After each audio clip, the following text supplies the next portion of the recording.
India में IP cameras, 4G cameras और wifi camera पर तो बैन लग चुका है, लेकिन एनवीआर, डीवीआर, एनालॉग कैमरास अभी भी मार्केट में फ्रीली बिक रहे हैं। आखिर ऐसा क्यों? क्या ये जो डिसीजन है वो आधा अधूरा है या फिर इसके पीछे कोई बहुत बड़ा रीजन छुपा हुआ है? और आज इस वीडियो में मैं आपको वो सच्चाई बताने वाला हूं जो शायद अभी तक किसी ने भी इतनी क्लियरली एक्सप्लेन नहीं की है। सो दोस्तों नमस्कार, मेरा नाम है भरत जैन। स्वागत करता हूं एक बार फिर से आप सब लोगों का हमारे इस YouTube चैनल भरत जैन पर। और हमारे इस YouTube चैनल पर हम सीसीटीवी सिक्योरिटी इंडस्ट्री से रिलेटेड नई अपडेट्स, रिव्यूज बनाते रहते हैं। अगर आप पहली बार हमारे इस YouTube चैनल पर आए हैं और या फिर आपने हमारे इस चैनल को सब्सक्राइब नहीं किया है तो सबसे पहले जाकर सब्सक्राइब कर लीजिएगा चैनल, ताकि आपको नई अपडेट्स मिलती रहें। वीडियो अगर पसंद आए तो एंड तक देखिएगा और लास्ट में जाके अगर पसंद आए तो ही लाइक करिएगा। अगर आपका कोई सुझाव हो तो कमेंट में बता सकते हैं। सो दोस्तों, अगर आप इस बिजनेस में आप डील करते हो और आप ये चीज सब समझना चाहते हो तो आज की ये जो वीडियो है बहुत इंपॉर्टेंट होने वाली है, क्योंकि मार्केट में सबसे बड़ा कंफ्यूजन यही है कि भाई अगर कैमरा रिस्की है तो एनवीआर क्यों नहीं, और अगर हैकिंग का डर है तो फिर राउटर क्यों नहीं, अगर सर्विलेंस कंसर्न है तो फिर डीवीआर या फिर एनालॉग कैमरा क्यों नहीं। तो चलिए आज बिना अफवाह, बिना प्रोपोगेंडा, बिना हाफ नॉलेज इस टॉपिक को बेसिक से समझते हैं। तो दोस्तों, इस पूरे टॉपिक को समझने के लिए सबसे पहले हमें यह समझना पड़ेगा कि इन चारों डिवाइसेस का काम क्या है। देखिए, आईपी कैमरा क्या है? आईपी कैमरा सिर्फ एक कैमरा नहीं होता, ये एक नेटवर्क डिवाइस होता है। ये खुद वीडियो को कैप्चर करता है, इसके बाद में इनकोड करता है और फिर नेटवर्क पर भेजता है, और कई केसेस में मेटा डेटा, इवेंट एनालिटिक्स जैसी कैपेबिलिटी को भी सपोर्ट कर सकता है। तो सीधी सी भाषा में आईपी कैमरा सिर्फ एक आंख नहीं है, ये नेटवर्क से जुड़ी हुई एक इंटेलिजेंट आंख है। अब बात करते हैं हमारा दूसरा प्रोडक्ट कि एनवीआर क्या है। एनवीआर का मेन काम होता है नेटवर्क कैमरा की फीड को लेना, उसे रिकॉर्ड करना, उसको मैनेज करना, जरूरत पड़ने पर रिप्ले करना, सर्च करना। यानी एनवीआर का रोल ज्यादा मैनेजमेंट और रिकॉर्डिंग साइड पर होता है। अब बात करते हैं तीसरा हमारा प्रोडक्ट कि भाई तो फिर डीवीआर और एनालॉग कैमरास क्या है। तो डीवीआर मेनली एनालॉग कैमरा के जो सिग्नल्स होते हैं उसको लेता है, उसको डिजिटल फॉर्मेट में कन्वर्ट करता है और फिर रिकॉर्ड करने का काम करता है। अब हमारा चौथा डिवाइस कि राउटर क्या है। फिर दोस्तों, राउटर का काम सिर्फ रास्ता देना है, यानी डेटा कहां से कहां जाएगा, किस नेटवर्क में जाएगा, इंटरनेट तक कैसे पहुंचेगा, ये उसका काम है। और अब यहीं से सबसे बड़ा फर्क शुरू होता है। दोस्तों, बात करें कि सरकार की नजर सबसे पहले आईपी कैमरा पर ही क्यों गई, क्यों आईपी कैमरा ही बैन? तो मेरी समझ से और टेक्निकल लॉजिक से देखें तो सबसे बड़ी सेंसिटिविटी उस डिवाइस में है जो लाइव विजुअल डेटा को कैप्चर कर रहा है। और वो कौन है यहां पर? कि आपके आईपी कैमरा। देखिए, राउटर है वो डेटा पास कराता है, एनवीआर स्टोर और मैनेजमेंट करने का काम करता है, डीवीआर सिग्नल को कन्वर्ट करके रिकॉर्ड करने का काम करता है। लेकिन सीन को देख कौन रहा है? जो सबसे पहले वो है आपका कैमरा।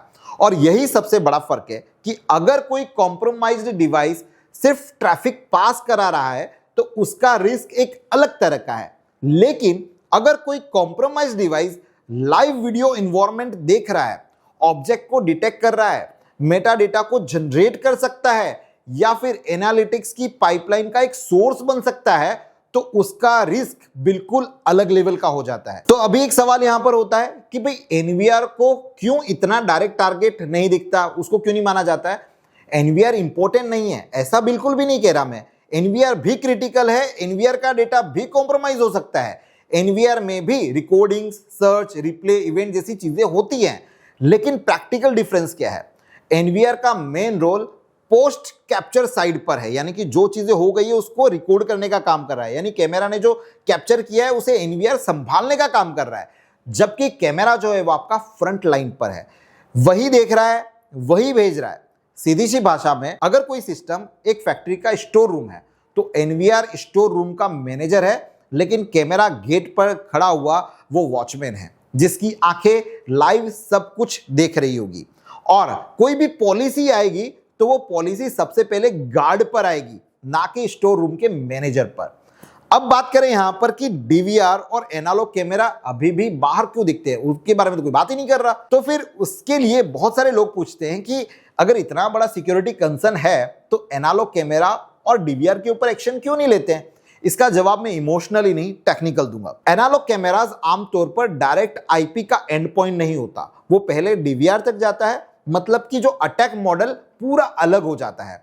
दूसरी बात, बहुत सारे एनालॉग डिप्लॉयमेंट में रिजोल्यूशन, मेटाडेटा की जो कैपेबिलिटी है, स्मार्ट इंटीग्रेशंस हैं, डायरेक्ट नेटवर्क इंटेलिजेंस है, ये सब आईपी कैमरा में जितने ज्यादा स्ट्रांग होते हैं उतने आपके एनालॉग कैमरा में नहीं होते। इसका मतलब कि एनालॉग कैमरा कहीं ना कहीं सेफ है, या फिर डीवीआर को हैक नहीं किया जा सकता है, ऐसा भी बिल्कुल भी नहीं है। डीवीआर को भी हैक किया जा सकता है, लेकिन इसका पूरा आर्किटेक्चर अलग है, यूजेबिलिटी अलग है, और जो पॉलिसी का प्रायोरिटाइजेशन होता है वो भी अलग हो जाता है। यानी पहले फोकस उस कैटेगरी पर आएगा जो लाइव कनेक्टेड होगा, जो स्केलेबल होगा, जो इंटेलिजेंट रिच सर्विलेंस का एंड पॉइंट होगा, यानी कि यहां पर आईपी कैमरास। अब आते हैं इसके सबसे कॉमन सवाल पर, जो कि लोग बोलते हैं कि भाई राउटर से भी तो इंफॉर्मेशन जाती है, फिर राउटर को बैन क्यों नहीं किया। देखिए, ये सवाल सुनने में बहुत ही स्मार्ट लगता है, लेकिन इसका जवाब फंडामेंटल में छुपा हुआ है। राउटर रिस्की डिवाइस हो सकता है, और इतना ही नहीं, दुनिया में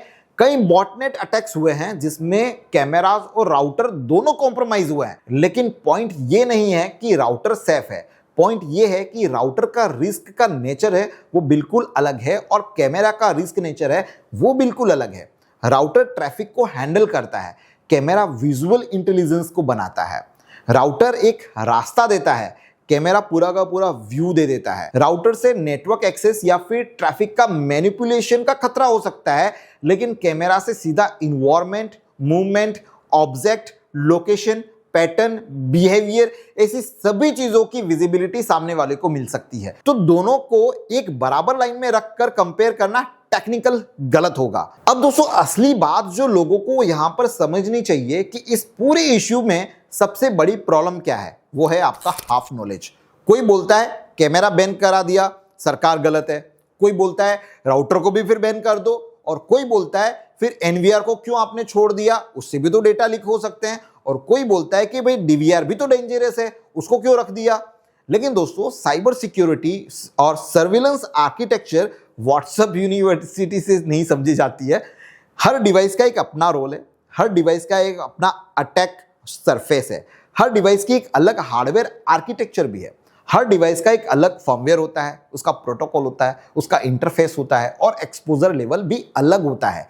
इसलिए सिर्फ इतना बोल देना कि सब इंटरनेट से जुड़े हैं तो सब में सेम रिस्क है, ये टेक्निकली गलत बात है। मेरी बैलेंस अंडरस्टैंडिंग की बात अगर आप समझो, जो मैं समझ पाया हूं, तो अगर मैं इस पूरे इश्यू को सबसे बैलेंस तरीके से बोलना हो तो मैं ये कहूंगा कि आईपी कैमरा सबसे पहले इसलिए फोकस में आया क्योंकि वो लाइव विजुअल का सोर्स बन गया है, और नेटवर्क सर्विलेंस का एंड पॉइंट भी है। एनवीआर भी इंपॉर्टेंट है, लेकिन उसका रोल ज्यादा रिकॉर्डिंग और मैनेजमेंट की साइड पर है। डीवीआर या फिर एनालॉग आर्किटेक्चर थोड़ा सा अलग है, इसलिए उसका ट्रीटमेंट भी अलग दिखता है यहां पर।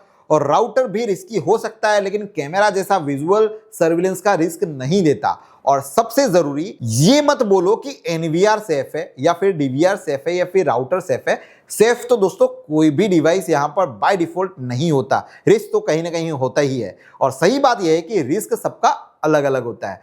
तो ओवरऑल कंक्लूजन अगर मैं यहां पर निकालूं तो सबसे पहले हम उस चीज को बैन करेंगे जो सबसे ज्यादा रिस्की होगी, पॉलिसी उस पर बनाऊंगा जो सबसे पहले मेरे पास में आएगा। तो यहां पर हर कनेक्टेड डिवाइस रिस्की हो सकती है, लेकिन हर डिवाइस का रिस्क सेम नहीं होता। और सर्विलेंस के इकोसिस्टम में जिस डिवाइस की आंख लाइव सीन पर है, उसकी सेंसिटिविटी जो नेचुरली सबसे ज्यादा मानी जाएगी। इसलिए अगर पॉलिसी ने पहले, यानी कि एसटीक्यूसी ने पहले आईपी कैमरा कैटेगरी को टारगेट किया, तो इसके पीछे टेक्निकल लॉजिक समझ में आता है। भले ही मार्केट में लोग उसे सिंप्लीफाई करके कुछ भी बोल रहे हो कि भाई एनवीआर बैन कर दो, उससे भी तो ऐसा होता है, राउटर भी बैन कर दो, वैसा नहीं होता। अब आप पूरे वीडियो के सार में मुझे ये कमेंट करके बताइए कि क्या आपको अब भी ये लगता है कि आपको पहले आईपी कैमरा बैन करना चाहिए, फिर एनवीआर बैन करना चाहिए, फिर डीवीआर बैन करना चाहिए, फिर राउटर बैन करना चाहिए, या फिर आपको क्या लगता है कि इसमें से आगे आने वाले समय के अंदर, आगे आने वाले फ्यूचर के अंदर किस किस पर ये वाला रूल आना चाहिए? कमेंट सेक्शन में बताना, मुझे भी समझ में आया कि आपको क्या समझ में आया। दोस्तों, अगर आज की हमारी ये वीडियो आप लोगों का माइंड क्लियर कर पाई हो, अगर यूजफुल लगी हो, तो वीडियो को लाइक करिएगा, चैनल को सब्सक्राइब करना मत भूलिएगा, और इस वीडियो को उन लोगों तक जरूर भेजना जो बिना फंडामेंटल को समझे सीसीटीवी इंडस्ट्री पर एक्सपर्ट बने हुए घूम रहे हैं। सो वीडियो को लाइक, चैनल को सब्सक्राइब, आपका सुझाव कमेंट बॉक्स के अंदर। मिलते हैं किसी नए वीडियो के अंदर इसी तरह की कुछ नई इंफॉर्मेशन के साथ में। तब तक आप सब लोगों का तहे दिल से बहुत बहुत धन्यवाद। जय हिंद।